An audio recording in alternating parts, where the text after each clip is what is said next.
இந்த ஐபிஎல்னுடைய மெகா ஆக்ஷன்ல வந்து பாத்தீங்கன்னா 639.15 கோடியை வந்து செலவு பண்ணியிருக்கிறாங்க. அதுலயும் பாத்தீங்கன்னா 500 பிளேயர்ஸ்ல 181 பிளேயர்ஸ் மட்டும்தான் எடுத்திருக்கிறாங்க.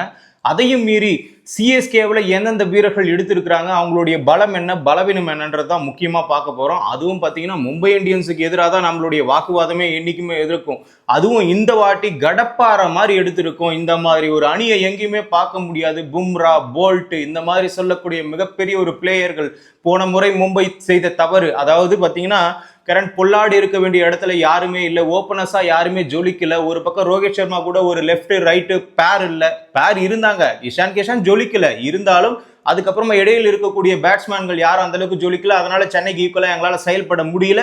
ஆனா நம்ம தலை தோனி இருக்கிற வரைக்கும் அந்த பக்கத்துல எவ்வளவு பெரிய கடப்பறையை இறக்குனாலும் நம்மால் ஒத்தால நின்னே முடிச்சிருவாரு. கீப்பர்ல கொஞ்சம் பின்னாடி போனாலும் ஆபத்து தான், கொஞ்சம் முன்னாடி வந்தாலும் ஆபத்து தான். எதுக்காக சொல்றேன்னா, தோனி எதை பண்ணாலும் ஹெல்மெட் கழுடினாலும் பேட்ஸ்மேனுக்கு பயம். ஒரு பக்கம் போலர் கிட்ட போயிட்டு தோனி பேசினாலும் ஆடிங்கிற பேட்ஸ்மேனுக்கு பயம். அங்கிருந்து ஒரு பிளேயரை மாத்தி அனுப்புனாலும் என்னடா இவன் அனுப்புறானேன்னு சொல்லிட்டு அதுக்கும் ஒரு பயம். இந்த மாதிரி எக்கச்சக்கமா நீ 11 கடப்பறையை இறக்குனாலும் தோனி கிட்ட இருக்கிற ஒரு தந்திரம், அந்த ஒரு ஸ்பெஷாலிட்டி, அந்த ஒரு சைலண்ட் ஆளையே கொன்றும். இதுதான் உண்மை. பர்சுல சிஎஸ்கே அணி வந்து 55 கோடி வச்சுக்கிட்டு ஒரு பக்கம் 20 வீரர்களை ஏலத்தை எடுத்து இன்று மொத்தமாக சிஎஸ்கே அணியில வந்து பாத்தீங்கன்னா 25 வீரர்கள் சேர்ந்துட்டாங்க. இந்த 25 வீரர்கள் சேர்ந்து அதுல 11 பிளேயர் விளையாடி மட்டும்தான் இந்த வாட்டி கப்பை அடிக்கணும். அதுவும் 2025 கப்பை அடிச்சே ஆகணும். போன முறை ஆர்சிபி கிட்ட வெளியே போனோம். அதுவும் இல்லாமல் இப்போ வேற தாக்கல் விட்டுருக்குறாங்க. ஒரு பக்கம் கடப்பாறை மாதிரி ஒரு அணியை செலக்ட் பண்ணியிருக்கோம் அப்படின்னு சொல்லிட்டு மும்பை அணியிலையும். இருந்தாலும் நம்மளுடைய தலைவன், அதாவது கேப்டன் வந்து பார்த்தீங்கன்னா ருத்ராஜ் கெய்க்வாடு தான். அவருக்கு பின்னாடி சிங்கம் போன்ற ஒரு தலை இருக்கிறது. அந்த தலையை பார்த்து எல்லாருமே பயந்து தான் ஆகணும். அந்த தலை இந்த வாட்டி என்ன முடிவெடுக்கிறது அப்படின்றது ஒரு பக்கம் நம்ம பார்க்க வேண்டியது. அதுக்கு முன்னாடி லேப்டாப்ல வீடியோ காலில் இருந்துட்டே யாரெல்லாம் செலக்ட் பண்ணணும் அப்படின்னு முடிவெடுத்து தான் அவரும் பண்ணியிருப்பாரு. ஆலோசனை குழுவில் அவரும் இருந்திருப்பாரு. அந்த விதத்துல இந்த அணி கரெக்டா இருக்கான்னா ஒரு கேள்விக்குறியாக தான் விமர்சிக்கப்படுகிறது. காரணம் என்னன்னா, 55 கோடியில ஃபர்ஸ்ட் 2 பேருக்கே 19 கோடி காலி. ரவிச்சந்திரன் அஸ்வின், அதாவது மண்ணின் மைந்தன் சொல்லவே வேணாம். சிஎஸ்கே 7 மேட்ச் வந்து சேப்பாக்கத்திலேயே இருக்குது. ஸோ அவர் உள்ள இருக்கிறதுனால மிகப்பெரிய ஒரு பிளஸ் பாயிண்ட். அந்த இடத்துல ஒரு துருப்புச்சீட்டா தானே அஸ்வின் இருப்பாரு. ஸோ அதை வைத்து நாம ஜெயித்து விடலாம் அப்படின்னு சொல்லிட்டு தோனிக்கும் ஒரு கணக்கீடு இருக்கும் போல. அதனாலதான் அஸ்வினை தூக்கி ஒரு 9 கோடிக்கு எடுத்திருக்கிறாரு.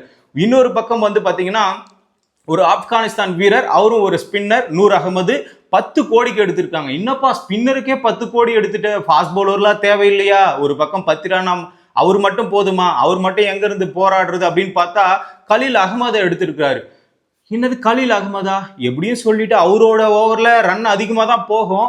10 ரன் ஓவர் கொஞ்சம் கண்ட்ரோலா இருக்கும். ஆனா 2 ஃபாஸ்ட் பவுலருக்கு பேக்கப் எங்க? இது ஒரு கேள்விக்குறியா முடிஞ்சிருச்சு. ஒரு பக்கம் நூர் அகமதுக்கும் அஸ்வினுக்கும் 19 கோடி செலவழிச்சதுனால இன்னொரு ஃபாஸ்ட் பவுலர் எடுக்கிறதுக்கான ஒரு முயற்சியிலேயே இறங்க முடியாத ஒரு சூழ்நிலை வந்து அந்த இடத்துல ஏற்பட்டு விட்டது. ஆனா ஒண்ணுங்க, சென்னை அணி எப்பயுமே பிள்ளையார் சுழி மட்டும் கரெக்டா போட்டுடுறாங்க. ஏன்னு கேக்குறீங்களா? அப்போதுல இருந்து இப்போ வரைக்கும் 17 சீசனா எப்பயுமே ஒரு ஃபாரின் பிளேயர் ஓப்பனரா இருப்பாரு, அதே மாதிரி ஒரு இந்தியன் பிளேயர் ஓப்பனரா இருப்பாரு.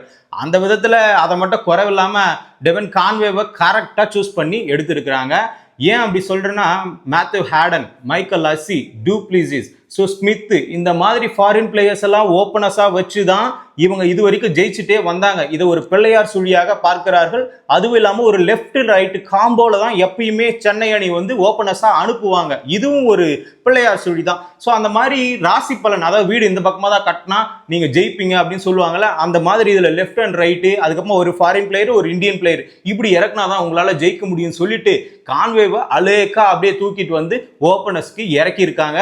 அதுவும் பாத்தீங்கன்னா 2023 சீசன்ல 672 ரன் அடிச்சிருக்கிறாரு. அதே மாதிரி அடுத்த சீசனான 2024 வந்து பாத்தீங்கன்னா ஜொலிக்கல, ஆனா இருந்த வரைக்கும் ஜொலிச்சிருந்தாரு. காயம் காரணமாக வெளியேறி விட்டார். ஏன் போன உன்னாலதான் அந்த மேட்ச் ஆர்சிபி கிட்ட தோக்க வேண்டிய நிலைமெல்லாம் வந்துருச்சு. ஆனாலும் ருத்ராஜ் கெய்க்வாடு தன்னால முயன்றதை எந்த அளவுக்கு பண்ண முடியுமோ அந்த அளவுக்கு பண்ணியிருந்தாரு.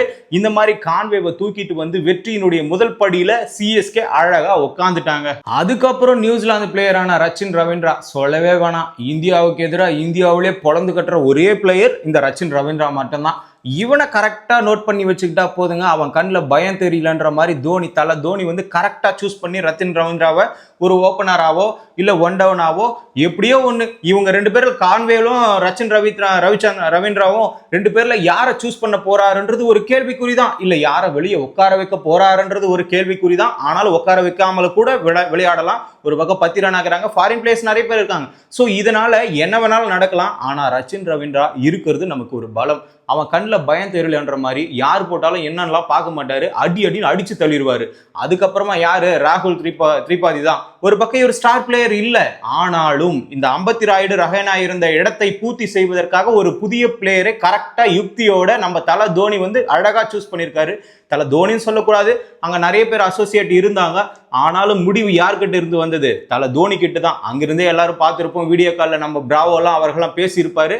அப்ப தல தோனி உள்ள இருந்திருக்கிறாரு. அவருடைய ஆலோசனையின் பேர் தான் ஒவ்வொரு பிளேயர்ஸையும் இவங்க சூஸ் பண்ணியிருக்கிறாங்க. 55 கோடியில 19 கோடி போனதுக்கு காரணமும் நம்ம தல தோனி தான்.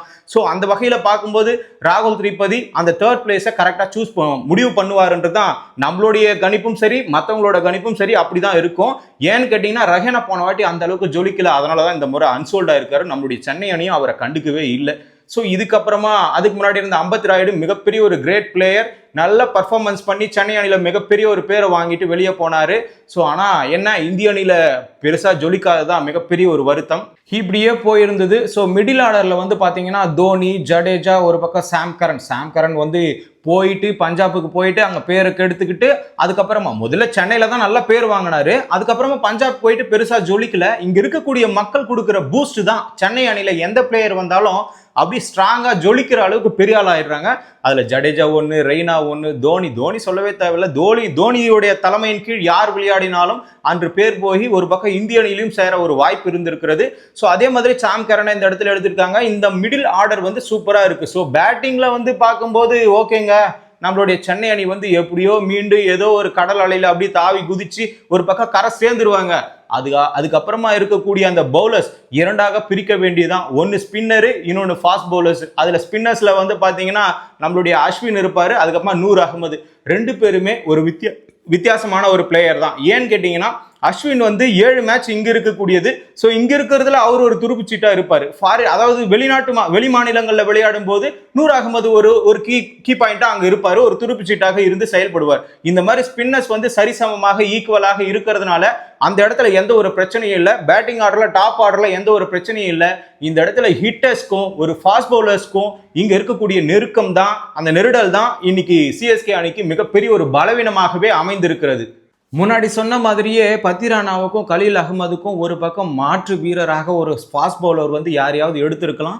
அதே மாதிரி ஹார்ட் ஹிட்டர்களா யாரையாச்சும் ஒருத்தர் எடுத்திருக்கலாம். அதுக்காக சென்னை அணி ட்ரை பண்ணலாம் சொல்லக்கூடாது. அது என்ன பண்ணாங்கன்னா மேக்ஸ்வெல்லும் ஒரு பக்கம் வந்து லிவிங்ஸ்டனுக்கும் போராடினாங்க. எல்லை மீறிய கணக்கு போயிட்டதுனால அதை விட வேண்டிய ஒரு சூழ்நிலை. ஏன்னா பர்சில் ஆல்ரெடி 19 கோடி காலி, கான்வேக்கு வேற சம் கோடிஸ் வந்து அதுவும் போயிருச்சு. ஸோ மீதி இருக்கிற கோடியை வச்சு தான் இருக்கிற பிளேயர்ஸ் எத்தனை 17 பிளேயர்ஸ் எடுக்கணும். அது எந்த விதத்தில் சாத்தியன்றது ரொம்ப மிகப்பெரிய ஒரு கேள்விக்குறி தான். ஆனால் அவங்க போராடினாங்க, மேக்ஸ்வெலுக்கும் போராடினாங்க, லிவிங்ஸ்டனுக்கும் போராடினாங்க. ஆனா மேக்ஸ்வெல் மட்டும் மஞ்சள் ஜெர்சியில பார்த்துருந்தா இந்நேரத்துக்கு இந்த சென்னை மக்கள் வந்து அப்படியே தமிழக மக்கள் வந்து ஒரு குதூகலமாக இருந்திருக்கும். ஏன்னா மேக்ஸ்வெல் அவ்வளோ பெரிய பிளேயர், ஒரு டாமினேஷன் பிளேயர், ஒரு பக்கம் ஒரு அணியை முழுக்க கலங்கடிக்கக்கூடியவர். ஸோ அந்த மாதிரி ஒரு பிளேயர் வந்து நமக்கு கிடைச்சிருந்தா மிகப்பெரிய ஒரு ஹார்ட் ஹிட்டர் வந்து இந்த இடத்துல பூர்த்தி செஞ்சிருப்பாரு. நம்ம பயம் இல்லாம இருந்திருக்கலாம். இது ஒரு பிரச்சனை தான். அதுக்கப்புறமா வந்து பாத்தீங்கன்னா ஃபாஸ்ட் பவுலர்ஸ்ல மாற்று வீரர் இல்லாததும் ஒரு பிரச்சனை தான். அங்க இங்கன்னு போயிட்டு எந்த இடத்துமே ஜொலிக்க முடியாம சென்னைக்கே மீண்டும் வந்து தன்னுடைய இடத்திலேயே நிரூபிக்கக்கூடிய ஒரு விஜய் சங்கர் அவர்கள் இங்க வந்திருக்கிறாங்க. ஏன்னு கேக்குறீங்கன்னா அவர் ஒரு 3D பிளேயர்னு சொல்லிட்டு வேர்ல்டு கப்லயே எடுத்தாங்க. அம்பத்தி ராயுடு பாவங்க ரொம்ப வேதனைக்கு உண்டானார். இப்படி தன்னுடைய திறமை இருந்தும் என்னை ஒதுக்கிட்டு ஒரு பக்கம் 3D பிளேயர்னு சொல்லிட்டு வேர்ல்டு கப்புக்கே விஜய் சங்கர் எடுத்தீங்க. ஆனாலும் அவர் எந்த இடத்துலயுமே ஜொலிக்கல. ராஜஸ்தான்ல இருந்தாரு ஜொலிக்கல, SRHல இருந்தாரு ஜொலிக்கல, எந்த இடத்துலயுமே ஜொலிக்காதனால இன்னைக்கு சென்னையே எடுத்திருக்கு. ஒரு பக்கம் வந்து தவான் எங்கன்னு ஒரு கேள்விக்குறி. என்னடா அவன் சென்னையை பத்தி பேசியிருக்கும் போது டெல்லியை பத்தி பேசுறான். டெல்லி கூட இல்லை, அவர் இப்ப இல்லவே இல்லை. அவர் வந்து அன்சோல்ட் ஆயிட்டாரப்பா அப்படின்னு ஒரு கொஸ்டின் வந்து எழுந்து கொண்டே இருக்கிறது. நீங்க நிறைய பேர் அன்சோல்ட் ஆனாங்க.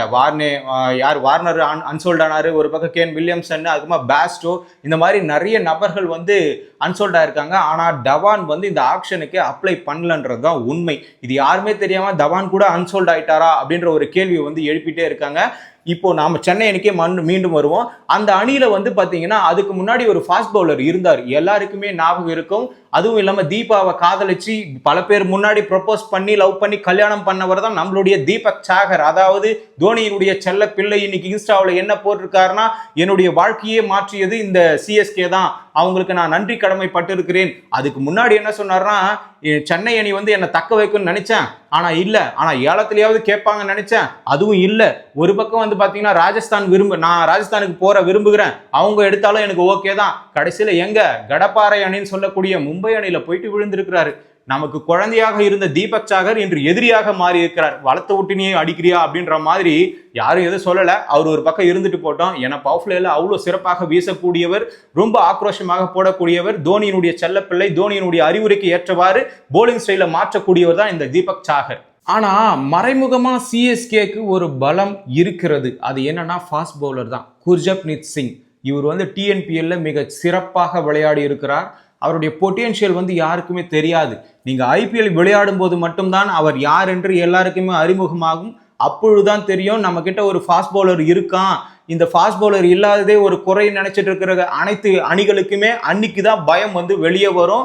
ஸோ அந்த பார்வையில் பார்க்கும்போது குர்ஜப்ரீத் சிங் வந்து மிகப்பெரிய ஒரு ஃபாஸ்ட் பவுலர். அது டிஎன்பிஎல்ல பார்த்தவங்களுக்கு எல்லாருக்குமே தெரியும். அவருடைய பொட்டென்ஷியல் நம்முடைய சிஎஸ்கே அணிக்கு ஒரு கூடிய சீக்கிரத்தில் வெளிவருன்றது தான் உண்மை.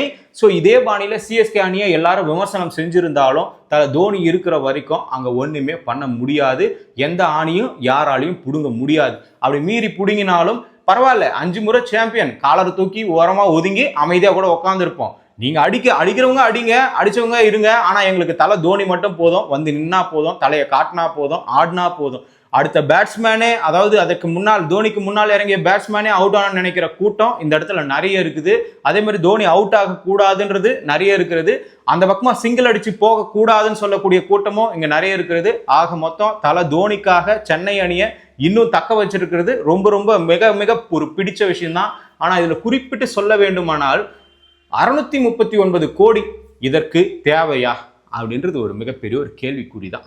ஏன்ப்பா இவ்வளோ பேசிட்டு கடைசியில் வந்து இந்த மாதிரி பேசுறேன்னா, உண்மைதாங்க, எவ்வளோ விஷயம் இது நாட்டில். ஆனால் கிரிக்கெட் விளையாடும் வீரர்களுக்கு எவ்வளவு கோடி செலவழிப்பது மிக முக்கியமா, மிக அவசியமா, அதுவும் ஒரு கிரிக்கெட்டுக்கு. அமெரிக்கா போன்ற நாடுகள்லாம் இந்த விஷயத்தை அண்ணாந்து பார்க்குது. ஜப்பான் போன்ற நாடுகள் அண்ணாந்து பார்க்கின்றது. சீனா போன்ற நாடுகள்லாம் என்ன ஒரு வீரர்களுக்கு இவ்வளவு செலவழிக்கிறாங்க, இது ஒரு முட்டாள்தனமாக பார்க்க. ஏன்னா ஒரு கோடி கூட அதிகங்க, ஒரு 10 லட்சம் 10 லட்சம் 10 லட்சம் கொடுத்துட்டு வந்தாலே அதுவே மிகப்பெரிய ஒரு விலை தான். ஒரு சாதாரண ஒரு மனிதர் ஒரு கிரிக்கெட் விளையாடுகிறார், பார்க்குறவங்களுக்கு இங்க என்ன லாபம்? கொஞ்சம் சந்தோஷம். அந்த சந்தோஷத்துக்கு ஏற்றவாறு விலை மதிப்பை கொடுக்க வேண்டிதான். ஆனா இங்க அளவுக்கு அதிகமா கொட்டி கொடுக்கறது தான் ஒரு நாட்டினுடைய வளர்ச்சியே ஒன்று கெடுக்கிற மாதிரி தான் இது கொஞ்சம். ஏன்னா மிகப்பெரிய ஒரு வேலைகள்லாம் உள்ள இருக்கிறது, ஆராய்ச்சி கூடம் இருக்கிறது, அந்த மாதிரி இந்த மாதிரி நிறைய துறைகள் இருக்கிறது. அந்த துறைகளுக்கெல்லாம் கொடுக்காமல் இந்த துறையில் இவ்வளவு பணம் புழங்குகிறது. அதுவும் இது எல்லாம் பணம் இங்க வறுமை இருக்கிறதா இல்ல பணம் அதிகமாக இருக்கிறதா அப்படின்றது வந்து இல்ல ஒருத்தர் கையிலே அந்த பணம்லாம் சிக்கி இருக்கிறதா அப்படின்றது ஒரு மிகப்பெரிய ஒரு கேள்விக்குறி தான். ஏன்னா இங்க வறுமையும் இருக்கிறது, ஒரு பக்கம் வந்து பணமும் இருக்கிறது. நம்ம வல்லரசு ஆகி கொண்டிருக்கிற நாடு, வல்லரசு நாடுகளே கொஞ்சம் திகைத்து பார்க்கக்கூடிய விஷயத்தெல்லாம் இந்த வல்லரசா வளர்ந்து கொண்டிருக்கிற நாடான இந்தியா வந்து செய்து கொண்டிருப்பதுதான் மிகப்பெரிய ஒரு கேள்விக்குறி. ஆக மொத்தம் இங்க வறுமை இருக்கிறதா பணம் இருக்கிறதா அப்படின்னு சொல்லிட்டு ஆடியன்ஸ் நான் உங்ககிட்ட கேட்கிறேன், எது சரி? இங்க 639 கோடி செலவு பண்ணது சரியா, வீரர்களுக்கென இது ஒதுக்குனது சரியான்றதை நீங்க கமெண்ட்ல சொல்லுங்க.